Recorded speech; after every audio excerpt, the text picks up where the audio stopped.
स्वागत है दोस्तों आप सभी लोगों का।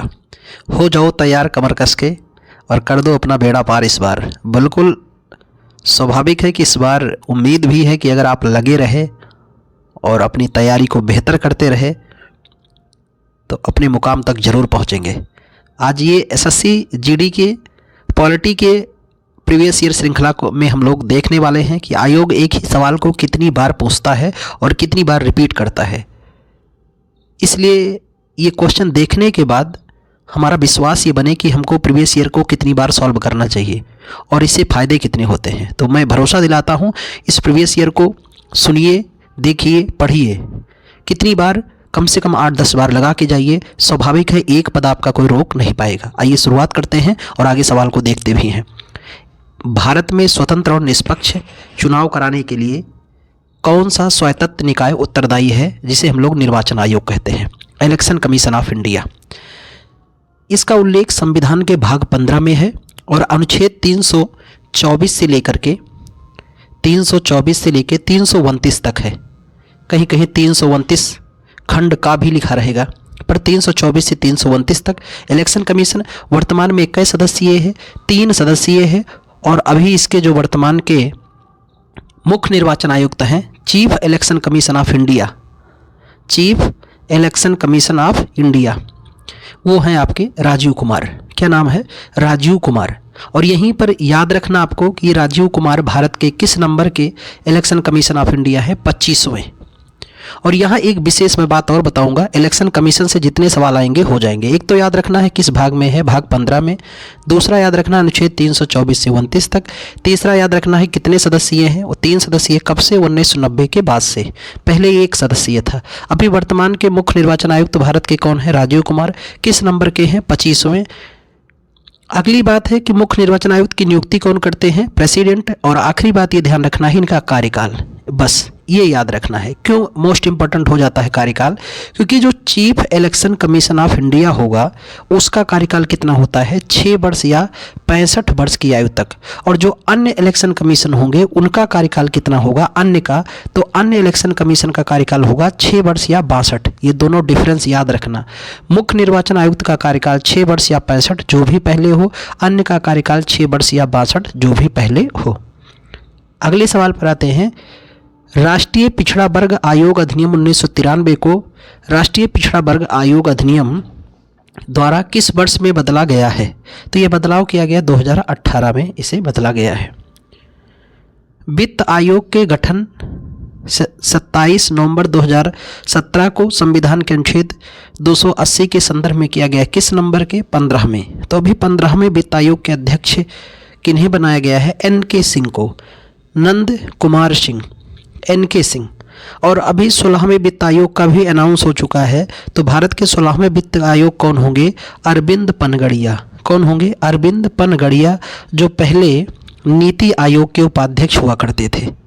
और अगर बात किया जाए कि 12वें वित्त आयोग कौन थे, तो 12वें वित्त आयोग थे डॉक्टर सी रंगराजन। क्या नाम था? Doctor C Rangarajan. और इसके पहले 12वें वित्त आयोग डॉक्टर सी रंगराजन। और 14वें वित्त आयोग कौन थे? तो NK सिंह के पहले वित्त आयोग थे YB रेड्डी। तो याद रखना कि 14वें वित्त आयोग YB रेड्डी, 15वें NK सिंह, 16वें होंगे अरविंद पनगड़िया और 12वें कौन थे? तो 12वें का नाम है डॉक्टर सी रंगराजन। याद रखिएगा। योजना आयोग की स्थापना कब की गई? मार्च 1950 में। यह कैसा आयोग है? एक गैर संवैधानिक आयोग है। कौन सा? योजना आयोग। यथा फरवरी 2019 को नीति आयोग का वर्तमान उपाध्यक्ष कौन है? तो पुराना करंट अफेयर है, उस समय कौन थे? राजीव कुमार। अभी कौन हो गए हैं? डॉक्टर सुमन के बेरी। तो वर्तमान में नीति आयोग के उपाध्यक्ष कौन है? डॉक्टर सुमन के बेरी। और अध्यक्ष अगर ध्यान रखना है तो अध्यक्ष हमेशा प्रधानमंत्री होते हैं। किसके? नीति आयोग के। तो नीति आयोग का पुराना नाम क्या है? योजना आयोग। योजना आयोग का गठन कब हुआ? मार्च 1950 में। और नीति आयोग का गठन जनवरी 2015 में। किसने किया था? प्रधानमंत्री मोदी ने। राष्ट्रीय मानवाधिकार आयोग के बारे में निम्नलिखित में से कौन सा कथन सही है? इसकी शक्तियां केवल प्रकृति में सिफारिश या अनुशंसात्मक ही हैं। किसकी? राष्ट्रीय मानवाधिकार आयोग की। न्यायमूर्ति राजेंद्र सच्चर समिति की स्थापना भारत सरकार द्वारा किस उद्देश्य के लिए की गई थी? तो इसकी स्थापना की गई थी मुस्लिम समुदाय की सामाजिक और आर्थिक स्थिति की जांच करने के लिए। 26 जनवरी 2019 को भारतीय संविधान ने अपने अस्तित्व के 69 वर्ष पूर्ण किए हैं। इन वर्षों में 12 जनवरी 2019 तक प्राप्त जानकारी के अनुसार कितनी बार संशोधन हो चुके हैं? तो ये 2019 तक के संशोधन पूछे गए हैं। तो उस समय तक के हो चुके हैं 103, और अभी कुल कितने हो चुके हैं? तो 106 संशोधन अभी तक हो चुका है। संविधान के 126वें संशोधन विधेयक 2019 का उद्देश्य तक अनुसूचित जातियों और जनजातियों के लिए सीटों का आरक्षण को जारी रखते हुए भारत के संविधान के संस्थापकों द्वारा परिकल्पित समावेशी चरित्र को बनाए रखना है। तो ये बढ़ाकर कर दिया गया है कब तक? 2030 तक। 25 जनवरी 2030 तक रिजर्वेशन बढ़ा दिया गया है। किसका? एससी और एसटी के सीटों का आरक्षण बढ़ा करके 2030 तक कर दिया गया है। हर 10 साल पर संशोधन करके बढ़ाया जाता है। इनमें से किस संशोधन द्वारा 2006 में सरकारी और निजी शिक्षण संस्थान में अन्य पिछड़ा वर्ग को 27% आरक्षण प्रदान किया गया था? तो बड़ा मशहूर संशोधन था 77वां संविधान संशोधन के द्वारा। इस संविधान में निम्नलिखित में से किस संवैधानिक संशोधन अधिनियम द्वारा राष्ट्रीय राजधानी क्षेत्र दिल्ली और केंद्र शासित प्रदेश पुदुचेरी की विधानसभाओं में राष्ट्रपति के चुनाव के लिए निर्वाचक मंडल को जोड़ा गया था? तो यह जोड़ा गया था संविधान के 17वां संविधान संशोधन अधिनियम 1992 के द्वारा जोड़ा गया था। और किसको किसको शामिल किया गया था राष्ट्रपति के चुनाव में? तो एक दिल्ली को, दूसरा पुदुचेरी को। तो दिल्ली में कितनी विधानसभा सीटें हैं? 70। पुदुचेरी में कितनी हैं? 30 सीटें हैं। तो राष्ट्रपति के वोट देने वाले कितने यूटी हैं जो राष्ट्रपति को मतदान करते हैं वर्तमान में? 3। दिल्ली विधानसभा के सदस्य वोट देते हैं, पुदुचेरी विधानसभा के सदस्य और जम्मू एंड कश्मीर के। तो 3 केंद्र शासित प्रदेश के लोग राष्ट्रपति के चुनाव में शामिल होते हैं वर्तमान समय में। निम्नलिखित में से किस संविधान संशोधन के अधिनियम के तहत संवैधानिक संशोधन विधेयक के लिए राष्ट्रपति को अपनी सहमति देना अनिवार्य कर दिया गया है? तो यह किया गया था 24वें संविधान संशोधन अधिनियम 1971 के द्वारा इसे अनिवार्य किया गया था। बाद में 44वां संविधान संशोधन द्वारा एक बार वापस करने की व्यवस्था की गई है। संविधान के अधिनियम 2015 द्वारा भारत के किस पड़ोसी देश को सीमा संशोधित कर दिया गया है? तो ये संशोधन आपका था बांग्लादेश को। बंगाल की कुछ ज़मीनें को बांग्लादेश हस्तांतरित किया गया और बांग्लादेश के कुछ ज़मीनों को भारत में शामिल किया गया है। और ये किस संशोधन द्वारा? तो 100वें संविधान संशोधन के द्वारा किया गया था। किस संशोधन के तहत गोवा को पूर्ण राज्य का दर्जा दिया गया है? तो यह था 56वां संविधान संशोधन के द्वारा गोवा भारत का पूर्ण राज्य बना, क्योंकि गोवा पे पहले अधिकार किसका था? पुर्तगीजियों का। भारतीय संविधान के किस संशोधन अधिनियम में राज्य नीति निर्धारक तत्व के अनुरूप राज्य से आय, स्थिति, सुविधाओं और अवसरों में समानता को कम करने की अपेक्षा की गई है? 44वां संविधान संशोधन अधिनियम 1978 के द्वारा यह व्यवस्था की गई है। भारतीय संविधान का 74वां संशोधन अधिनियम 1992 किससे संबंधित है? आप सभी जानते हैं, नगर पालिकाओं से। 73वां पंचायत से है, 74वां नगर पालिका से संबंधित है। किस संविधान संशोधन के द्वारा रियासतों के पूर्व शासकों की उपाधियां और विशेषाधिकार को समाप्त कर दिया गया है? 26वें संविधान संशोधन के द्वारा यह समापन किया गया। निम्न में से किस संविधान संशोधन द्वारा शिक्षा का अधिकार प्रदान किया गया है? 86वां संविधान संशोधन के द्वारा शिक्षा को मौलिक अधिकार प्रदान किया गया है और इसके लिए अनुच्छेद 21 खंड ए जोड़ा गया है। पंचायती राज संस्था के अंतर्गत अस्तित्व में आया है। तो पंचायती राज संस्था अस्तित्व में आया 73वां और 74वां संविधान संशोधन अधिनियम 1992 के द्वारा। संविधान में मौलिक अधिकार को किस संशोधन के द्वारा शामिल किया गया है? तो 42वां संविधान संशोधन अधिनियम 1976 के द्वारा स्वर्ण सिंह समिति की सिफारिश पर भारतीय संविधान में मूल कर्तव्य को जोड़ा गया है। यानी मूल कर्तव्य मूल संविधान में आरंभ में नहीं था। संपत्ति के अधिकार को भारतीय संविधान के किस संशोधन द्वारा मौलिक अधिकार की सूची से हटाया गया? 44वां संविधान संशोधन अधिनियम 1978 के द्वारा।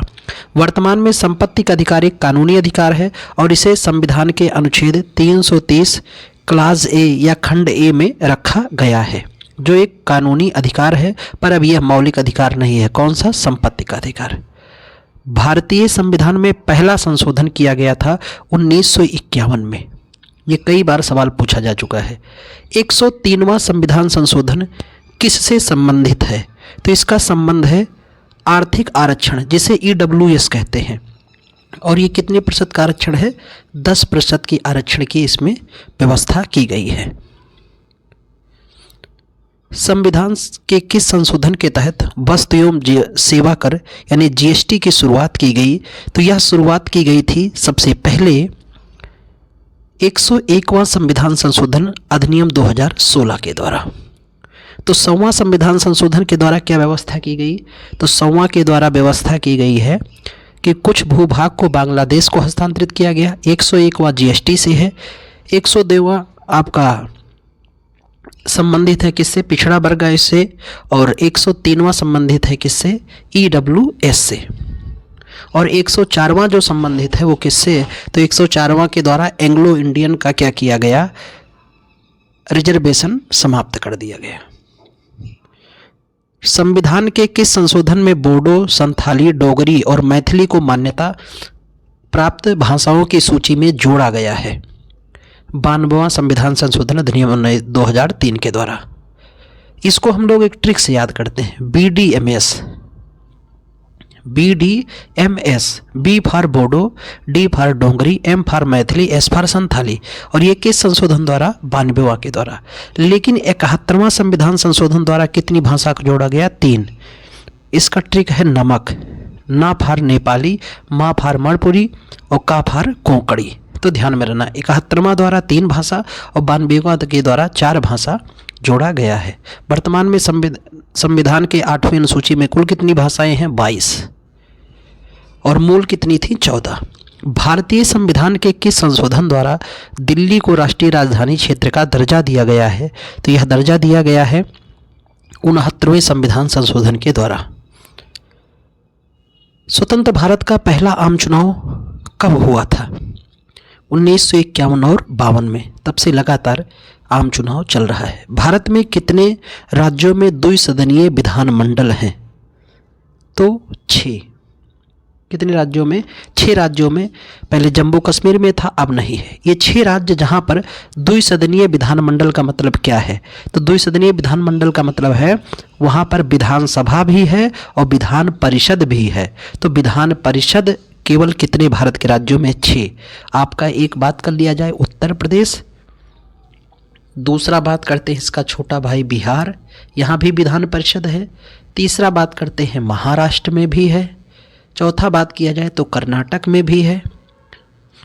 और 5वां बात करें तो आंध्र प्रदेश में भी है। और छठा बात करें तो तेलंगाना में। यही 6 भारत के राज्य हैं जहाँ पर वर्तमान में विधान परिषदें हैं। भारतीय कम्युनिस्ट पार्टी का गठन किस वर्ष किया गया था? तो यह गठन किया गया था 1925 में। भारतीय कम्युनिस्ट पार्टी का।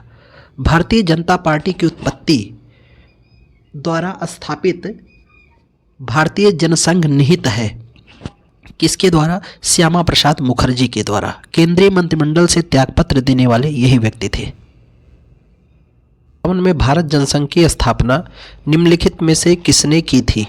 तो इसकी स्थापना की गई थी श्यामा प्रसाद मुखर्जी के द्वारा की गई थी।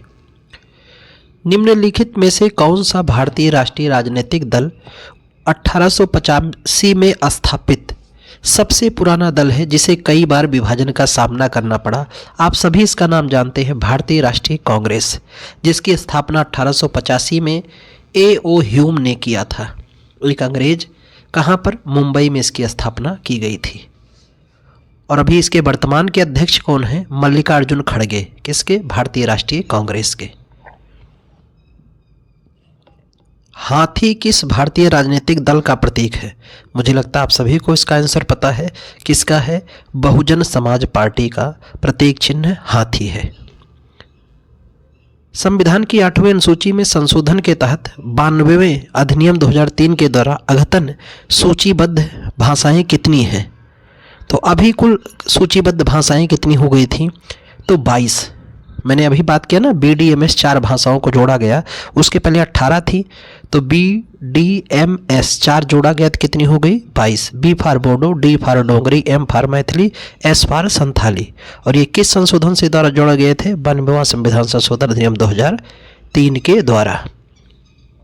भारतीय दंड संहिता की धारा 354 से संबंधित है, तो इसका संबंध है किसी स्त्री की लज्जा भंग करने के उद्देश्य से उस महिला पर हमला करने या उस पर आपराधिक बल का प्रयोग करने से ही संबंधित है धारा 354। किस संशोधन अधिनियम के अनुसार बेटे बेटियों और उनकी माताओं को पारिवारिक संपत्ति में बराबर हिस्सा मिल सकता है? यह था हिंदू उत्तराधिकार अधिनियम 2005 के द्वारा यह व्यवस्था की गई है। 1976 के समान पारिश्रमिक अधिनियम के बारे में निम्नलिखित में से कौन सा कथन गलत है? तो यह है कि यह भारत के कुछ हिस्सों में लागू है। ये गलत है क्योंकि ये भारत के पूरे हिस्से में लागू है। क्या? समान पारिश्रमिक अधिनियम कि यानी व्यक्ति को कार्य के लिए एक निश्चित रकम देनी होगी। नागरिकता अधिनियम संविधान के लागू होने के बाद भारतीय नागरिकता के अधिग्रहण, निर्धारण और समाप्ति से संबंधित जुड़ा हुआ है। 1955 भारतीय दंड संहिता की धारा 304B से संबंधित है, तो इससे संबंधित है दहेज हत्या।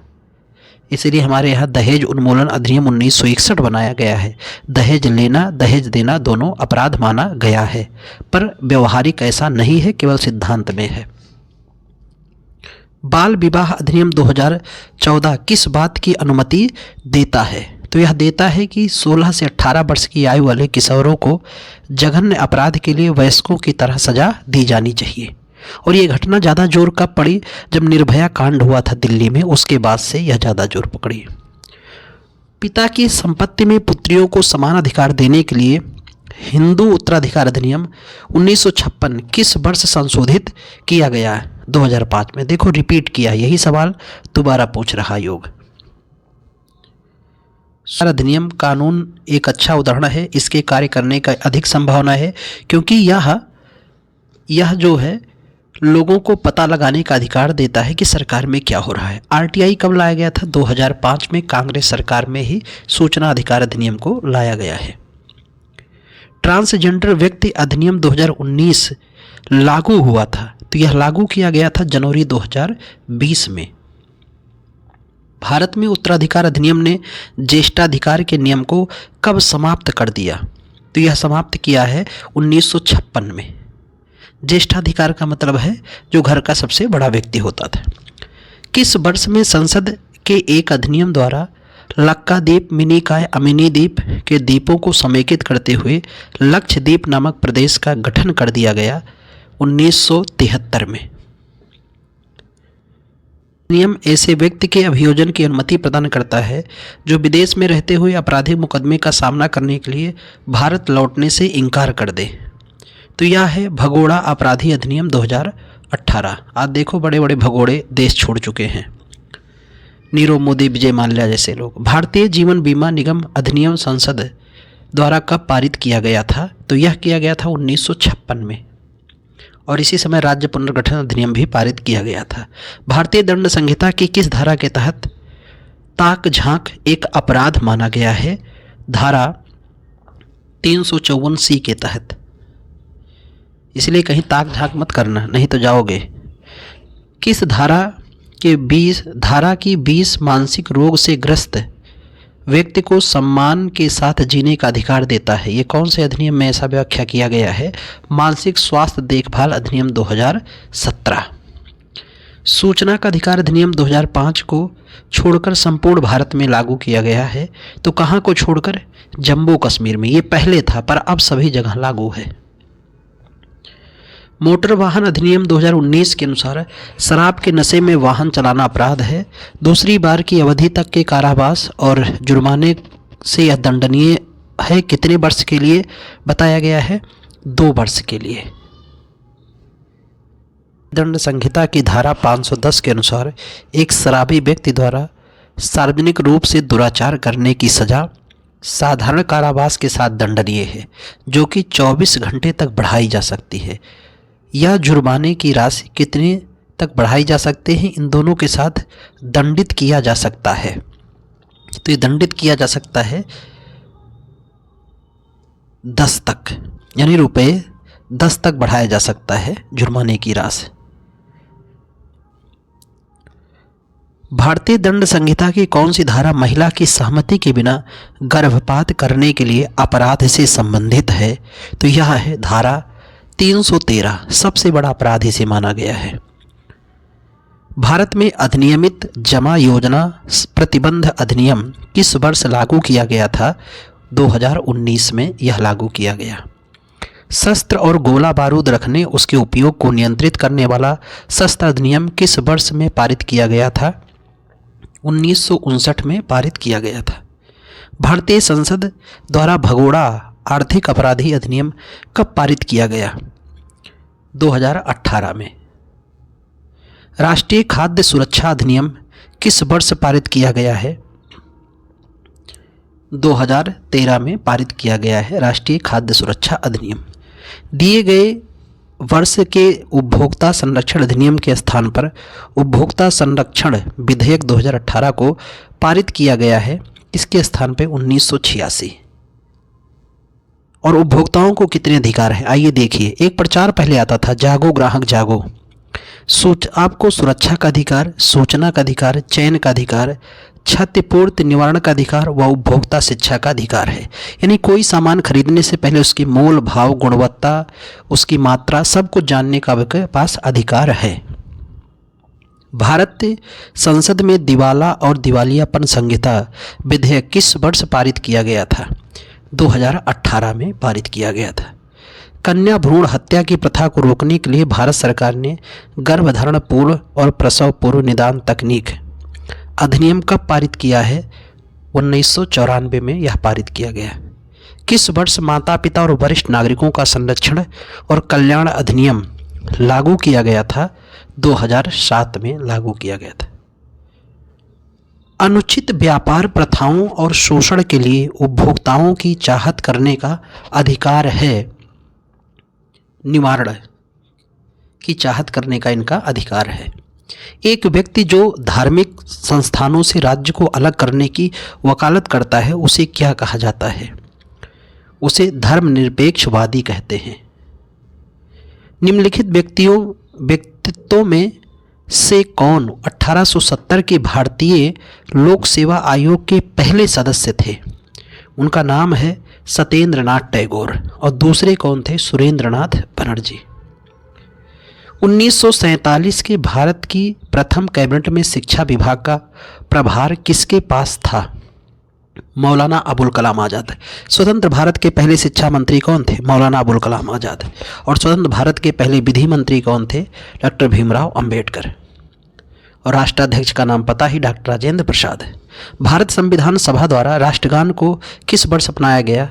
24 जनवरी 1950 को राष्ट्रगान, राष्ट्रगीत, राष्ट्राध्यक्ष और संविधान सभा भंग किया गया। सब कब? 24 जनवरी 1950 को। भारतीय वन संशोधन विधेयक 2017 में वृक्ष की परिभाषा से बाहर रखा गया है। किसको वृक्ष की परिभाषा से बाहर रखे गए हैं? बांस को, क्योंकि बांस एक घास है और सबसे बड़ी घास है। भारत के राष्ट्रीय ध्वज के सफ़ेद भाग के केंद्र में गहरे नीले रंग का अशोक चक्र सुसज्जित है। इस चक्र में कितनी तीलियां हैं? कमेंट करके मुझे बताओ। वैसे भारतीय तिरंगा पिंगली वेंकैया ने बनाया है, पर इसमें कितनी तीलियां हैं? कमेंट करके आप बताओ। न्याय के समान प्रशासन पर जब सैन्य प्राधिकरण का नियंत्रण हो जाता है, तब शासन की जो प्रणाली प्रभावी होती है उसे हम लोग किस नाम से जानते हैं? सैनिक शासन के नाम से जाना जाता है। भारतीय जनतंत्र निम्नलिखित में से कौन सा कथन सही है जनतंत्र के संदर्भ में? तो लोगों को अपने प्रतिनिधियों को चुनने की अनुमति देता है। कौन? जनतंत्र डेमोक्रेसी, लोकतंत्र जिसे हम लोग कहते हैं। अमेरिका को किस वर्ष को लोकतांत्रिक संविधान अपनाया गया है? तो संयुक्त राज्य अमेरिका में 1787 में। और इसीलिए कहते हैं आधुनिक लोकतंत्र का जन्मदाता माना जाता है किसे? संयुक्त राज्य अमेरिका को। और सबसे छोटा लिखित संविधान वाला देश कौन है? संयुक्त राज्य अमेरिका। वह कौन सा देश है जिसने 19वीं शताब्दी से सार्वभौमिक मताधिकार दिया गया है? तो उस देश का नाम है न्यूजीलैंड। सबसे पहले यहीं पर दिया गया। भारत में महिलाओं को मताधिकार आके दिया गया कब? 1926 में 1919 के एक्ट के द्वारा, जिसे हम लोग मॉन्टेग्यू चेम्सफोर्ड सुधार के नाम से भी जानते हैं। लोकतंत्र में सत्तारूढ़ दल किसके प्रति उत्तरदायी होते हैं? लोगों के प्रति, यानी जनता के प्रति। तो लोकतंत्र सबसे बेहतर माना जाता है। जनता का शासन जनता के द्वारा जनता के लिए चलाया जाए। अब्राहम लिंकन का यह वाक्य खूब प्रसिद्ध है। कौन सा देश दुनिया का सबसे बड़ा लोकतंत्र कहा जाता है? भारत। लोकतंत्र का जन्मदाता मानते हैं अमेरिका को, लेकिन सबसे बड़ा देश कौन सा है आपका? तो अपना देश भारत लोकतंत्र का सबसे बड़ा देश है। निम्न में से क्या राज्य सूची में शामिल है? खूब बार ये सवाल पूछा जाता है। पुलिस किस सूची का विषय है? राज्य सूची का विषय है पुलिस। वन समवर्ती सूची का। बैंकिंग और रक्षा किसका है? संघ सूची का विषय है। निम्नलिखित में से भारत के संविधान की विशेषता नहीं है, वो है एकात्मक प्रणाली। भारत में कैसी शासन है? तो भारत में संसदात्मक शासन प्रणाली है। विधायी शक्तियों के विभाजन के अनुसार भारत सरकार की प्राथमिक जिम्मेदारियां क्या हैं? तो प्राथमिक जिम्मेदारियां भारत की हैं रक्षा बलों को बनाए रखना, यह जिम्मेदारी भारत सरकार की है। जम्मू कश्मीर का संविधान किस वर्ष अपनाया गया था? 1956 में जम्मू कश्मीर का संविधान अपनाया गया। किस भारतीयों को भारत सरकार के लिए 10 बार बजट प्रस्तुत करने का गौरव हासिल है? तो यह एकमात्र भारतीय प्रधानमंत्री पद पर भी रहे हैं। कौन? मोरारजी देसाई। और इन्हीं को कहते हैं देश के सबसे बुजुर्ग प्रधानमंत्री या वृद्ध प्रधानमंत्री, मोरारजी देसाई। और पहले गैर कांग्रेसी प्रधानमंत्री भी थे। कौन? मोरारजी देसाई। वर्तमान के भी प्रधानमंत्री कौन है? श्री नरेंद्र दामोदर दास मोदी। लोकतंत्र के संदर्भ में निम्नलिखित अवधारणाओं में से कौन एक है जिसे लोकतंत्र ने सफलतापूर्वक समाप्त कर दिया है? तो राजनीतिक असमानता का विचार, इसे समाप्त कर दिया गया है। लोकतंत्र में राजनीति और सामाजिक समानताओं पर अध्ययन किस बात का पता चलता है? लोकतंत्र में असमानताएं मौजूद हैं, इसका पता चलता है। निम्नलिखित में से कौन सा एक संवैधानिक निकाय है? तो उस निकाय का नाम ही है जिसे हम लोग कैग कहते हैं, नियंत्रक एवं महालेखा परीक्षक, कैग के नाम से भी जानते हैं, जिसका उल्लेख संविधान के अनुच्छेद 148 में है। इसमें से केंद्र सरकार के साथ साथ राज्य सरकारें भी सरोकार परिलक्षित होते हैं। किसमें? तो आप सभी जानते हैं समवर्ती सूची में। तो समवर्ती सूची में केंद्र सरकार और राज्य दोनों कानून बनाते हैं। तो संघ सूची में मूल कितने विषय थे? 97, राज्य सूची में 66 और समवर्ती सूची में 47। पर अभी बताया जा रहा है संघ में बढ़कर लगभग 100 के आसपास, राज्य में 5 कम हो गए 61 हो गए, और समवर्ती में 5 बढ़ गए तो कितने हो गए? 52। भारत किस प्रकार का परिसंघ है जिसमें कुछ राज्यों के पास अन्य राज्यों की तुलना में अधिक शक्तियां हैं? एकजुट रखना। निम्नलिखित में से कौन स्वतंत्र भारत के पहले कानून मंत्री थे? डॉक्टर भीमराव अंबेडकर साहब यही थे पहले कानून मंत्री। लोकतंत्र ऐसी सरकार है जिसमें प्रत्येक व्यक्ति की जिम्मेदारी होती है, यह कथन है अब्राहम लिंकन साहब का, अमेरिका के 16वें राष्ट्रपति थे। हिंदू विधवा पुनर्विवाह अधिनियम निम्नलिखित में से किस वर्ष लागू हुआ था? 1856 में लागू किया गया, और इसमें बड़ा सहयोग था किसका? विद्यासागर का। मालदीव किस वर्ष एक सल्तनत व्यवस्था से एक राष्ट्रपति व्यवस्था वाली सरकार में बदल गया? 1968 में। मालदीव भारत का जलीय पड़ोसी देश है जिसकी राजधानी माले है।